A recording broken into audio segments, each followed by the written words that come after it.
Hello everyone, it's wonderful to have you here once again. We are thrilled to present a fresh story. And without further ado, let's begin. It's been 5 years since I married Susan, a woman I thought was my soulmate. We met at a mutual friend's birthday party. She was so beautiful, inside and out. She had everything I could dream of, beauty and brains, and I genuinely hadn't met anyone like that. I was instantly drawn to her, and the feeling, I believed, was mutual. We dated for 2 years, and in the beginning, it was nothing short of a fairy tale. Our love grew, and every day felt like a dream come true. As time passed, we got married and she moved in with me, but not into a place of our own. My mother, a kind and generous woman, offered us her home and moved into a retirement for the time being, so we can be by ourselves in the house without her interrupting us. She said it would help us save for our future home. My mother never came back, as she found friends and happiness in a retirement home. They had group activities and traveled, so she never felt alone. At first, Susan was fine with the arrangement. Little did I know that this gesture of love from my mother would become the backdrop of my silent suffering. Susan's demeanor began to change subtly. At first, it was small arguments about leaving dishes in the sink or forgetting to take out the trash. I brushed it off as normal relationship bickering. But as the months went by, her words became sharper, cutting deeper into my confidence. "You're so forgetful, Daniel. Can't you do anything right?" She'd sigh, her eyes narrowing. I'd apologize, believing it was my fault for not being more attentive. Sometimes she would make comment like, "You work so hard so we could stay in your mom's trashy family." I was dumbfounded by the things that came out of her mouth, but she was my wife, and I saw that there was a little logic in what she said, and maybe we should have gotten a place to stay, to start afresh, and not the house where I grew up. Over time, these verbal jabs became a daily occurrence. I'd come home from work, hoping for a warm greeting, but instead, I'd find a cold atmosphere and a list of my perceived faults. "Why is the house always such a mess when I get back? Can't you pick up after yourself? Every morning, help put things in order before I leave, and then I return to filth. I wonder if I live with a troll, and you barely spend much time at home before you leave. How do you do it?" Susan would scold me. I'd quietly clean, hoping to appease her. I kept these incidents to myself, thinking I could handle it. After all, I loved Susan, and I believed marriage was about weathering the storms together. But the storms only seemed to brew inside our little world. On a sunny Saturday, we received an invitation to a barbecue organized by Ashley, Susan's best friend. I was hesitant, knowing our recent arguments, but she insisted, promising it would be fun. I wanted to believe her, to trust that we could have a good time. The party was in full swing when we arrived. Laughter filled the air, and the smell of grilled meat tantalized my senses. I felt a momentary happiness, thinking this might be the turning point we needed. We mingled, catching up with old friends. I felt a sense of normalcy, a brief respite from the tension at home. But as the wine flowed, so did Susan's tongue. "You're being so quiet, Daniel. Can't you hold a conversation?" She whispered harshly in my ear. I smiled lightly. As I reached for a glass of red wine, intending to calm my nerves, Susan began recounting my stories to her friends, painting me as the forgetful, clumsy husband who was never good enough and couldn't do anything properly. A peculiar story caught my ear. I stood there in shock, feeling the weight of their laughter. And then She paused for dramatic effect. "He actually forgot our anniversary. Can you believe it?" Her eyes sparkled with mock amusement. She was enjoying soiling my image in front of her friends. It was something a good wife shouldn't do. She ought to protect me like I have protected her all these years. I felt the blood rush to my head. It was true, I'd forgotten, a mistake that had hurt Susan deeply. I felt remorseful about it, so planned a romantic weekend getaway, which included a surprise trip to a quaint vineyard, a place I knew she'd always wanted to visit. I thought the gesture would show her how much I cared and help mend the rift between us.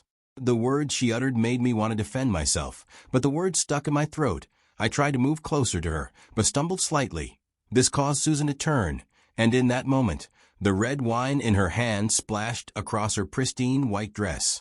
A dress she was obviously proud of and would wear to occasions she deemed special. The vibrant red stain stood out like a sore thumb. Susan's eyes widened, and I knew that look.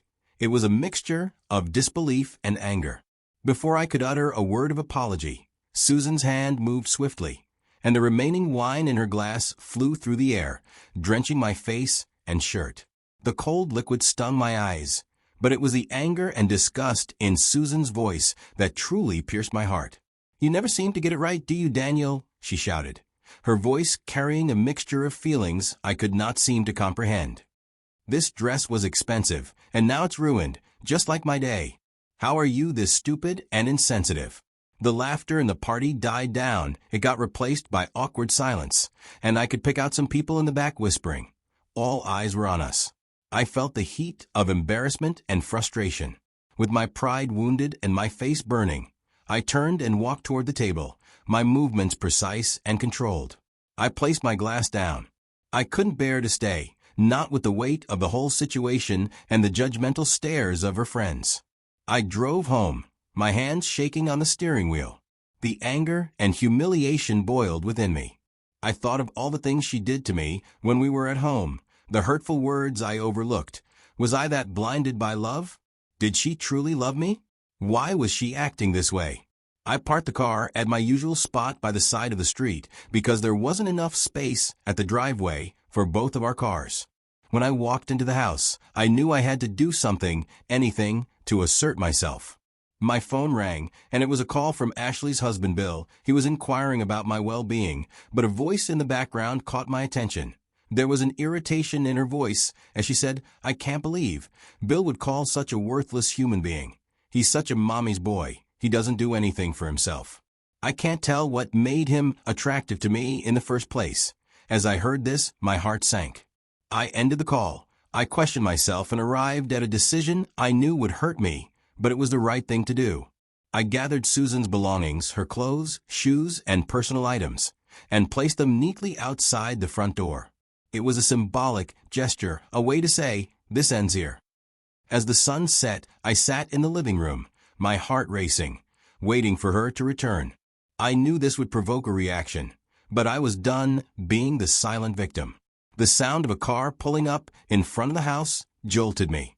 I heard the door slam, then Susan's voice bidding Ashley goodbye. She must have scanned the porch of the house because I could hear her furious footsteps approaching. Susan's voice, laced with anger, rang through the house. "Daniel, what the hell is this? Why are my things outside?" She banged on the door, her voice rising with each word. I stayed silent, my heart pounding. I knew engaging would only lead to more insults. I can't deal with that anymore. Susan has bruised my heart through to my soul, and engaging her might be the end of me. "Open this door, you coward!" she screamed. "You think you can embarrass me and get away with it?" I remained steadfast in my silence. Minutes felt like hours as her rage intensified. She walked to the back of the house to check if the back door was open. The door knob rattled as she violently turned it, hoping I left it open. She really thought I wouldn't think to lock the door? Was this how little she thought of me? She picked up my baseball bat from the backyard. She moved back to the front door. She screamed and tried to break it down. She didn't have enough strength. She smashed the windows and kicked the garden gnomes in different directions. After her fit of rage and screaming, I could hear her search through her things. I could hear the jiggle from her bunch of keys. She muttered some offensive word before shouting, "Fine. Stay there, you pathetic man. You'll regret this." Her voice trailed off as she stormed to her car. I heard the engine roar, and then the sound of tires screeching as she sped off. I knew she was hurt, but so was I, and for years. The night passed without her return. I barely slept, replaying the events in my mind. I felt a mix of relief and guilt. Was I too harsh? The answer came in the form of a text message. "You'll regret this, Daniel. You'll be sorry you ever met me." Another message came in, "You have no idea what's coming to you." Then another one, "I'll make you pay. You sorry excuse for a man. How dare you? I better not catch you outside." All through the night, I got threatening messages and emails. I finally decided to reply. I tried to reason with her, sending messages explaining my side.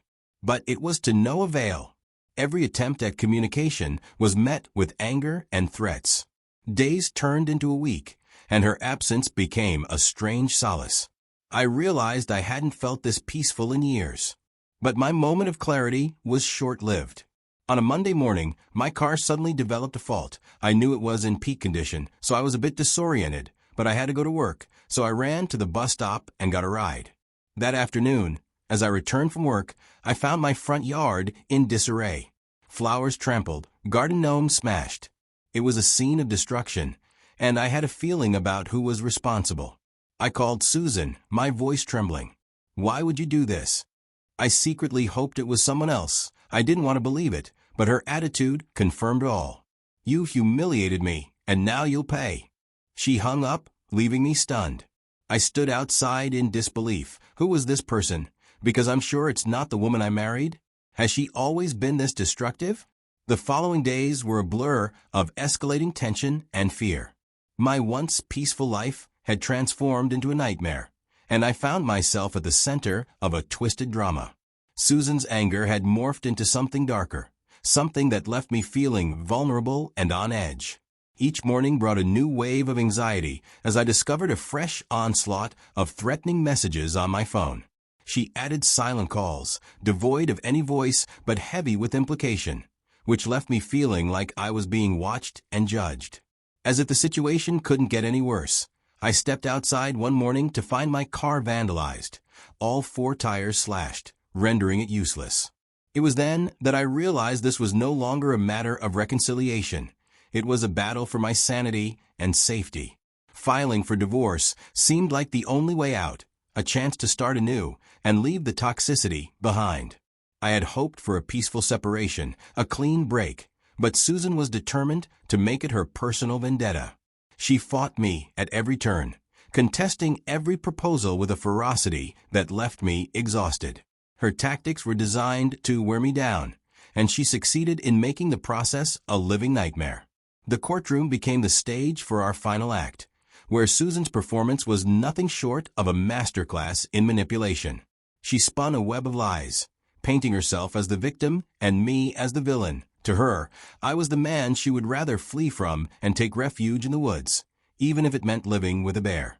Her words cut deep as she fabricated stories of abuse, showing the judge bruise marks on her arms and stomach, claiming I had physically hurt her for years. I stood there stunned, as the judge's expression shifted from impartiality to doubt, a doubt that was a direct result of Susan's convincing act. "Your Honor, it's all a lie." I wanted to shout, but the legal process demanded evidence, not mere words. So, I presented my case, piece by painful piece. The photos of the trashed yard, the angry text messages, and the most damning of all, the video footage of Susan slashing my tires, were laid out for all to see. I was grateful that I always parked my car by the side of the street, as it provided a clear footage of my front yard, which could be seen from my dashboard camera. And some kids making content had caught Susan as she was slashing the last tire. She would have done worse if they didn't have her on camera and were asking questions. She would have probably damaged my windscreen and side mirrors. They told me about how she ran off in shame.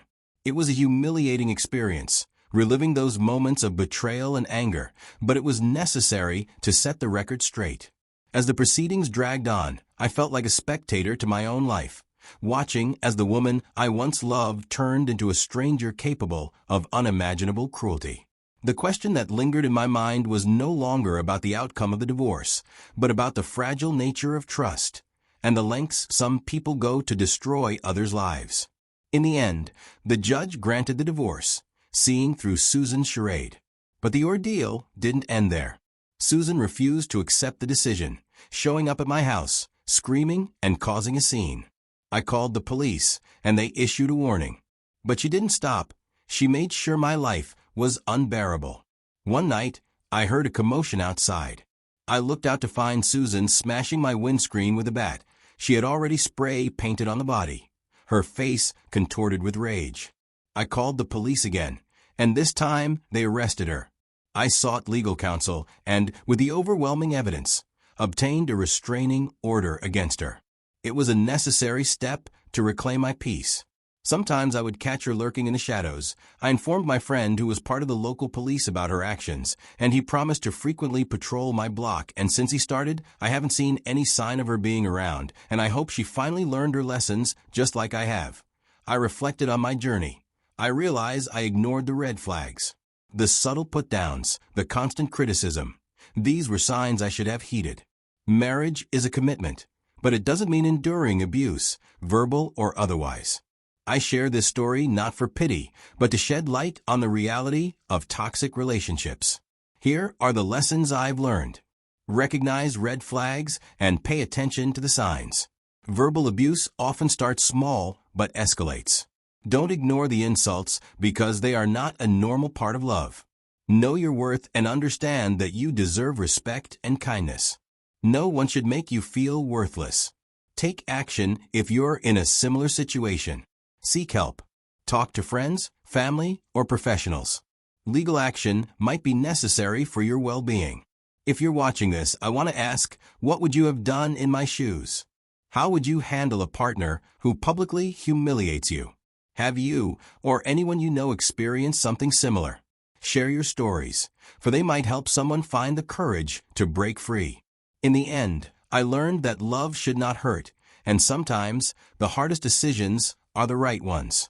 I hope this story reaches and resonates with those who need it.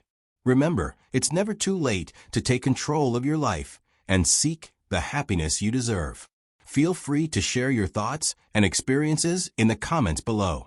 Thank you for watching, and I hope to see you again.